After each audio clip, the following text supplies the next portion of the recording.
So up in the second half here in a deuce twin set, and Texas Tech is aligning, well, they've got 6 solidly in the box, but then they're bringing edge pressure on both sides in the form of corner blitzes, it looks like. And then they got a deep safety. So Ash sees those potential corner blitzes and he audibles this play at the line. So Tech kind of backs off, but then stays in their blitz and brings pressure late. So they're essentially showing like 9 in the box against the run here. You can see that the play gets kind of stopped for almost no gain. Let's look at why. Again, it's this backside defensive end that causes problems on the inside zone. We actually saw how this used to be a problem for us when the older versions of inside zone that we ran last year. The main thing that would help you mitigate this problem would be just even if Hopkins will plant off of this defensive end with his arm as he works his way to the second level. It actually would help him get to the second level, and at the same time help Irby get in position to delay him. It's actually a quickness problem here. The defensive end has inside the position, and he quickly is firing down the line, and Irby doesn't have a chance to get to him. So it's kind of an awareness issue too.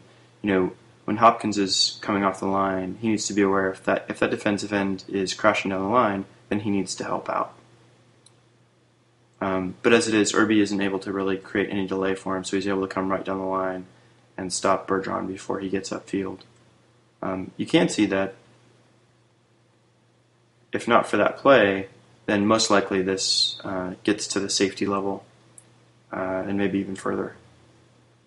So we had a lot of runs in this game that went for positive yardage, but almost went for very significant positive yardage. So even though we had a lot of big plays in the run game, we also had a lot of plays that were almost big plays. So 2nd and 8, we run a shotgun trips look. You can see in the box, because they're playing man coverage with 2 deep here, that essentially leaves us with 5 men in the box, 5 blockers, and a running back. Those are good numbers for us to run the ball. So we run a draw play here and easily pick up the first down. You may recognize that play. This is the almost exact same play that Malcolm Brown scored on in the UCLA game. You can see we use this fold technique inside on the draw play. So Walters pulls around the center. And we ran this once unsuccessfully because we tried to fold around a 3 technique. This play works much better when you're folding around 1 technique. So he pulls around, he picks up the linebacker, and Fozzie has a free run to the safety level. He almost breaks this tackle. If he breaks this tackle, then we're talking about a touchdown.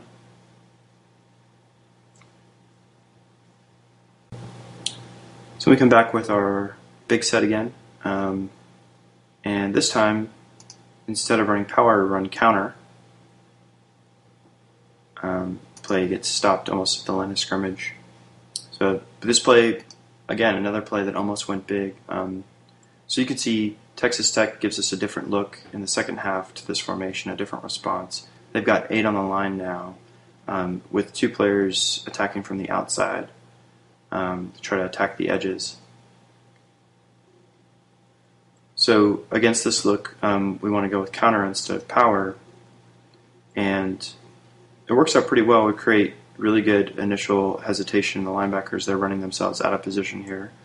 The only thing that doesn't go well, if you look on the counter side here,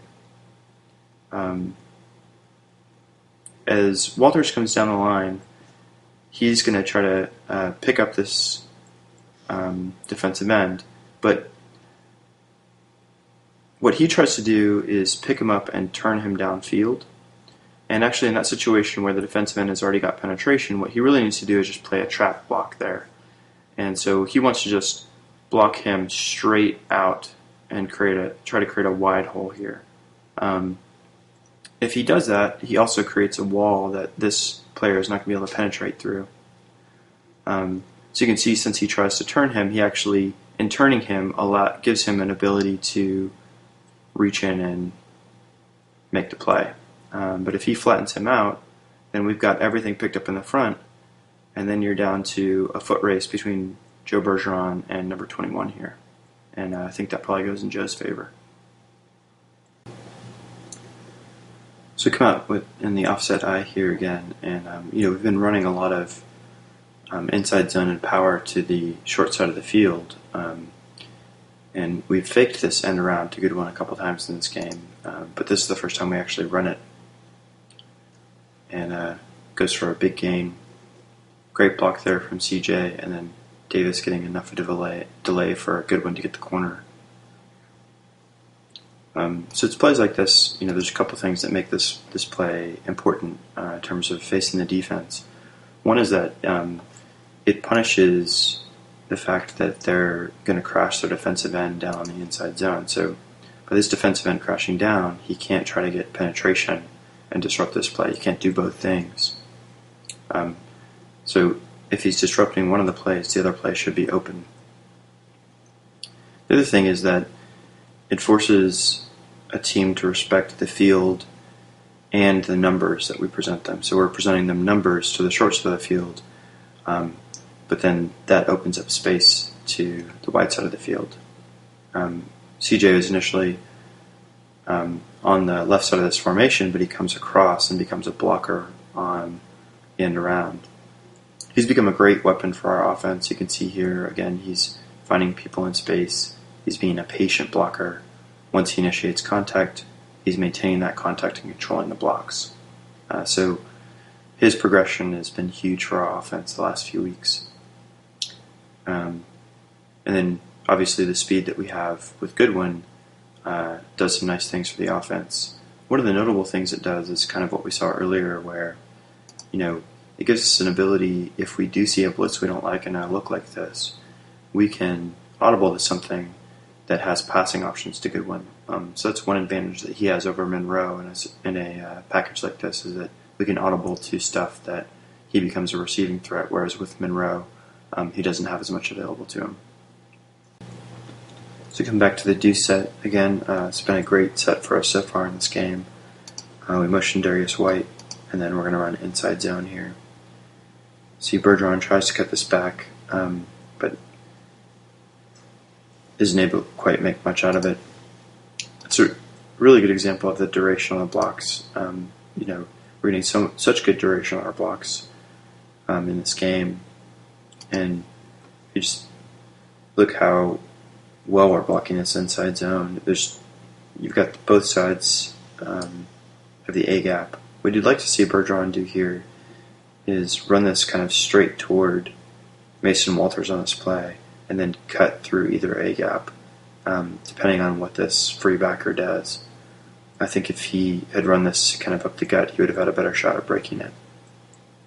But again, just look at how long we maintain blocks on the play, and everyone's still fighting. Just great effort across the front. If nothing else, it's just a nice attitude play for the offensive line and the extra blockers. This next play, we go straight eye, and Tech's bringing an edge blitz. Same stunt we saw against OU a number of times, and we've seen every week since then. We motion Anya in the box, and then we run inside zone, essentially straight at it. This play doesn't work. He gets stopped right at the line, but it's a solid idea. Let's see why that gets stopped if we go back to the snap of the ball.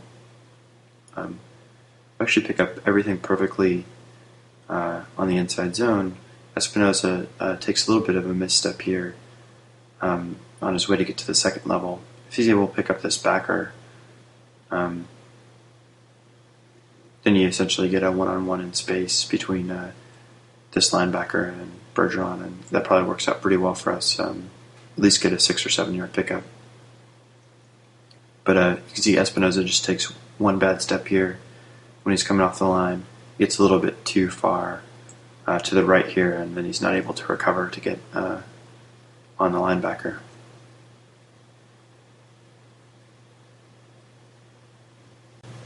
So on third down, we go back to our spread look. And again, picking up third downs, being able to go to spread sets and pick up, 3rd and 5, 3rd and 6, 3rd and 7, those type of downs are huge for us. So go spread here, and motion Fozzie over, so now we're presenting 4 receiving threats to one side, kind of overloading the short side of the field here. We're going to run off the man coverage and throw a screen right behind it. Just to go back there, Ash does a really good job with his body language so you see he's looking downfield the whole time, and it's not till the last second that he changes himself and makes a nice easy catch or easy throw to Fozzie. The other thing that makes this play go, obviously, is one, Espinoza getting downfield. It's a great job of getting downfield, and then Snow does a great job of locating his target in space. That's a beautiful cut in space. He's got a player running full speed, fully committed, and that's where the cut can really be effective. It's like his Fozzie the edge, and he's really close to breaking that one. If he doesn't, get tripped up right there, then again, probably that goes for a touchdown. So this was the one tackle for loss we had in the run game. We ran sweep right into a blitz here, and Joe gets dropped in the backfield. This probably was a play we should have checked out of. If you look at what we're running from this package, we already ran the counter on the previous drive, and we've been running power all day. Probably we could have had success running power here again if we wanted, but I think we wanted to get some other stuff on film. If Berryhill is able to stone that defender, then maybe this play is able to get to the outside.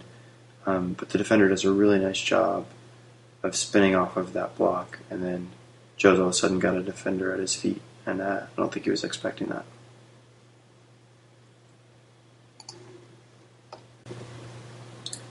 So we go back to the wild pause, and you can see that Tech is going to have a different approach to this play in the second half. They are not going to continue to get beat by this play like they did in the first half. So one thing is they brought an extra edge defender here to try to get penetration, then that's going to shore up their defense against the speed sweep. The other thing that you're going to notice here at the snap of the ball is how hard their entire rest of their defense, their front is all flowing toward that C gap. So to the point where Walters doesn't even have anyone to block down here because there's no defenders inside of him for him to block down on. So he's getting out in space. The nice thing here is our blockers don't miss a beat. They all flow out and find assignments and create a split in the defense that Fozzie reads perfectly. The lead blocker reads the same thing, goes through the hole, and that gets, again, Fozzie one-on-one with the defensive back,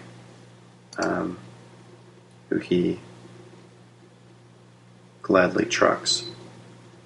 Fozzie's just running really hard these days.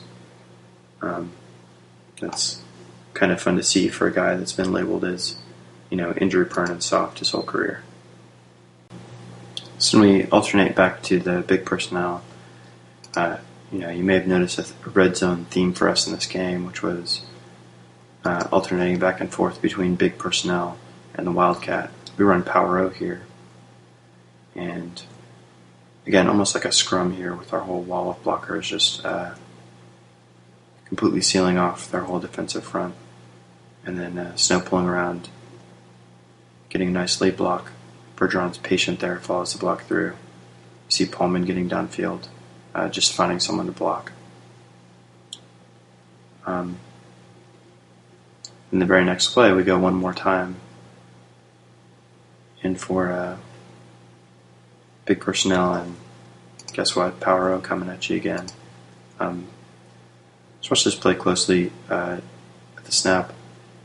I want to pay attention to this double team again. You got Mason Walters and Trey Hopkins working on this defensive tackle. This defensive tackle is trying to submarine the blocks here on the goal line, which is a really common tactic. And a lot of times you just end up seeing offensive line kind of fall on top of the block. So this play made me really happy because watch what Mason Walters and Trey Hopkins do to dig this defender out and push him back. That's great effort. And, it shows an attitude of not giving up leverage to the defender at all.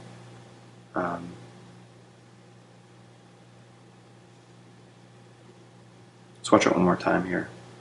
So again, watching them dig that block out.